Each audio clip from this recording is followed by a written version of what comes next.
Hello friends. ఈరోజు నా audio message ద్వారా మీ అందరితో ఇంటరాక్ట్ అవుతున్నందుకు, అలాగే నేను ఏ టాపిక్ గురించి మీతో మాట్లాడితే మీకు ఉపయోగకరంగా ఉంటుంది అని ఆలోచించినప్పుడు, న్యూస్ ఛానెల్స్‌లో వచ్చినటువంటి వార్త మీ అందరికీ కూడా ఒక కనువిప్పులాగా ఉంటుంది అని నేను ఈ విషయాన్ని ఎంచుకోవటం జరిగింది.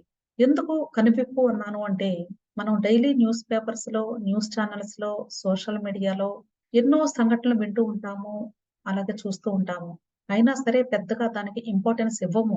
అంటే అది మన వరకు వచ్చి మనం దాని యొక్క పెయిన్ అనుభవిస్తే కానీ, ఎందుకు అలా జరిగింది అనేది అప్పుడు థింక్ చేయము. అప్పటి వరకు కూడా మనకెందుకులే అనే చాలామంది అనుకుంటూ ఉంటారు. అయితే ఇక్కడ నేను చెప్పదలుచుకున్నది ఏంటంటే, మీరు ఇక్కడ ఫోటోలో చూస్తున్నటువంటి స్టూడెంట్ వయసు చూస్తే కేవలము 16 సంవత్సరాలు కంప్లీటెడ్. అంటే కేవలం 16 సంవత్సరాల వయసులో తను ఎంతో మంచి బ్యాక్‌గ్రౌండ్ ఉన్నటువంటి కుటుంబం నుండి వచ్చినటువంటి స్టూడెంట్ తన యొక్క జీవితాన్ని అర్ధాంతరంగా ముగించుకోవటం అనేది చాలా బాధాకరం. అంటే ఒక వీఐపీ ఫ్యామిలీ నుండి వచ్చినటువంటి స్టూడెంట్‌గా నేను మీకు పరిచయం చేయట్లేదు కానీ, ఇలాంటి సంఘటనలు మన సొసైటీలో నిరంతరం ఎందుకు రిపీట్ అవుతున్నాయి? దీనికి మనం ఎలాంటి జాగ్రత్తలు పాటించాల్సి ఉంటుంది? ఇలాంటి సంఘటనలు మన ఇంటిలో జరగకుండా ఉండాలి అంటే ఏం చేయాలి? లేదా మనకి తెలిసినటువంటి వాళ్ళ ఇళ్లల్లో జరగకుండా ఉండాలి అంటే మన వంతుగా ఏం చేయాలి? దీని గురించి మీ అందరికీ కూడా నేను నాకు తెలిసినంత వరకు నాకున్నటువంటి ఎక్స్‌పీరియన్సెస్‌ని బేస్ చేసుకొని కొంతైనా అవేర్‌నెస్ క్రియేట్ చేయాలి అనే ఉద్దేశంతో మీ ముందుకొస్తున్నాను. తప్పకుండా మీరందరూ కూడా తప్పకుండా మీరు ఈ విషయం గురించి ఆలోచిస్తారు అని నేను ఈ టాపిక్‌ని ఎంచుకోవటం జరిగింది. ఇక్కడ ఆలోచించండి అనే టాపిక్ ఎంచుకున్నానండి నేను. అంటే ఒక స్టూడెంట్ గురించి మనం తీసుకున్నట్లయితే 16 సంవత్సరాల వయసులో ఉన్నటువంటి స్టూడెంట్స్ గురించే నేను మాట్లాడతాను. ఎందుకు అంటే ఇక్కడ జరిగిన ఇన్సిడెంట్ కూడా జస్ట్ 16 ఇయర్స్ కంప్లీటెడ్ స్టూడెంట్. ఈ నీట్ కౌన్సెలింగ్‌కి సంబంధించినటువంటి వీడియోస్ చేస్తూ ఉన్నప్పుడు నన్ను ఎంతో మంది పేరెంట్స్, స్టూడెంట్స్ ఇంటరాక్ట్ అవ్వడం జరిగింది. నేను గమనించింది ఏంటంటే, ఏ స్టూడెంట్, పేరెంట్ కూడా వాళ్ళకొచ్చినటువంటి రిజల్ట్స్‌ని బేస్ చేసుకొని సాటిస్ఫాక్టరీగా ఉండకపోవటం.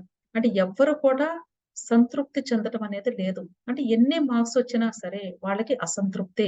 పక్క వాళ్ళతో కంపేర్ చేసుకోవటం, లేదా నేబర్స్‌తో, లేదా రిలేటివ్స్‌తో, ఫ్రెండ్స్‌తో ఇలా కంపేర్ చేసుకుంటూ మీరు ఏమాత్రం కూడా సంతృప్తి అనేది లేకుండా ఉండటం అనేది చాలా విచారకరం. నేను అబ్జర్వ్ చేసినట్లయితే పేరెంట్స్ కూడా స్టూడెంట్స్ మీద ఎంతో ఎక్స్‌పెక్టేషన్స్‌ని పెట్టుకొని వాళ్ళ యొక్క స్కోర్‌ని బేస్ చేసుకొని కౌన్సెలింగ్‌లో పార్టిసిపేట్ చేస్తూ కౌన్సెలింగ్ అలాట్‌మెంట్ రిజల్ట్స్ వచ్చినప్పుడు వాళ్ళు పొందేటువంటి టెన్షన్ గాని చూస్తే నాకే భయమేస్తూ ఉంటుంది ఒక్కొక్కసారి. నేను కూడా ఎన్నో సార్లు ఒత్తిడికి గురవ్వటం జరిగింది వాళ్ళ వలన. నాకు అనిపించింది ఆ సమయంలో. ఈ టెన్షన్ ఎంతవరకు వెళ్తుంది అంటే, ఒకవేళ వాళ్ళకి ఏదైనా హెల్త్ ఇష్యూస్ వచ్చి, ఏదైనా కార్డియాక్ ప్రాబ్లమ్స్ కూడా వస్తాయేమో అనేంతగా టెన్షన్ పట్టు నేను చూసాను చాలా మందిని. కొద్దిమంది అర్ధరాత్రి 2 గంటలకి, 3 గంటలకు కూడా నాకు మెసేజ్ చేసి మాట్లాడటం జరిగేది. చాలా పెద్ద మెసేజెస్ పంపించేవాళ్ళు. మాకు నిద్ర పట్టటం లేదు. చాలా టెన్షన్‌గా ఉంది మేడం. ఎక్కడ సీట్ రాలేదు మా పాపకి. ఏం చేయాలి? నిద్రపోలేకపోతున్నాము, తినలేకపోతున్నాము, టెన్షను. షివరింగొస్తుంది. ఇలాగనమాట. అంటే అర్థమయ్యేది కాదు నాకు. అంత అర్ధరాత్రి అంత పెద్ద మెసేజెస్ చూస్తే మనకి చాలా భయమేస్తుంది. అలాగే ఆలోచన కూడా కలుగుతుంది. అలాంటి టైంలో కూడా నేను వాళ్ళకి కాల్ బ్యాక్ చేసి వాళ్ళతో మాట్లాడటం, వాళ్ళని కొంచెం కౌన్సిల్ చేయటం అనేది జరిగేది. అప్పుడు వాళ్ళు చెప్పినటువంటి విషయం ఏంటంటే, నిజంగా చెప్పాలి అంటే తల్లిదండ్రులుగా మేము ఎంతో ఒత్తిడికి గురవుతున్నాం మేడం. ఇది మా ప్రమేయం లేకుండా జరుగుతుంది. ఎందుకు అంటే, చాలా మంది కూడా బయట నుండి అంటే, ఈ పేరెంట్స్ మీద, స్టూడెంట్స్ మీద ఔటర్స్ యొక్క ఒత్తిడి ఎక్కువవుతుంది. మీ పిల్లలకి ఇంకా రాలేదా? ఎన్ని సార్లు లాంగ్ టర్మ్‌కి వెళ్తారు? ఎన్ని సార్లు ఎగ్జామ్ రాస్తారు? ఇంకా ఎంబీబీఎస్ రాలేదా? మరి మా బాబయితే ఎంబీబీఎస్ చదువుతున్నారు. లేదా మా పాపకి బీడీఎస్ వచ్చింది. మీకది గూడా రాలేదా కనీసం? ఇలాంటి సూటిపోటి మాటలతో అంటే వాళ్ళు మాట్లాడేటప్పుడు చూస్తే ఈజీగా నేస్తారు. ఆ పేరెంట్స్ మనోభావం చూస్తే చాలా బాధగా అనిపిస్తది. మీకు మార్క్స్ తక్కువొచ్చాయా? మీకంతేనా వచ్చింది మార్క్స్? వాళ్ళకి ఇంత మార్క్స్ వచ్చింది. ఇలా కంపేర్ చేస్తూ మాట్లాడటం. వాళ్ళు క్రిటిసైజ్ చేసి మాట్లాడటం. ఇవన్నీ వింటుంటే చాలా బాధగా ఉంటుంది మేడం.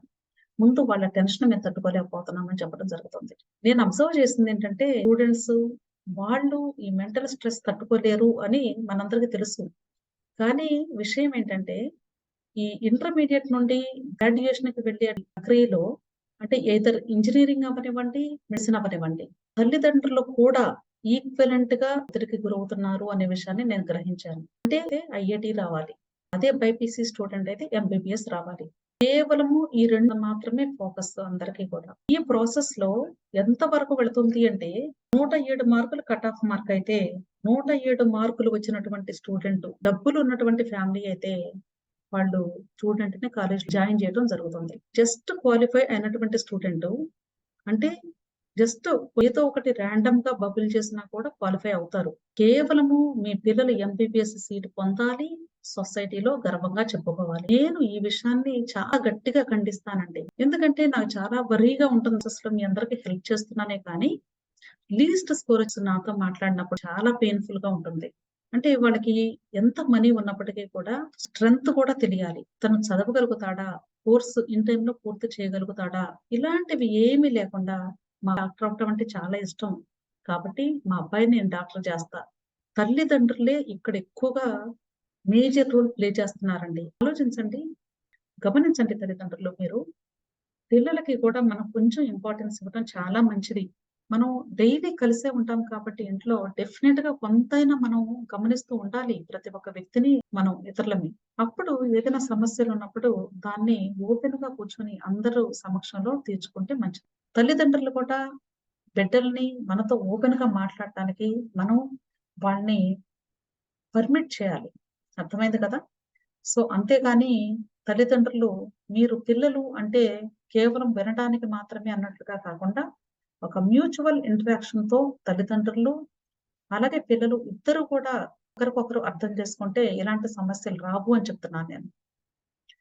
ఏదైనా అంతే కాదండి. ఏదైనా ఒక సమస్య విధానంలో, కోణంలో ఉంటుంది. సమస్య గురించి ఆలోచించేటువంటి విధానంలో ఏదైనా ఒక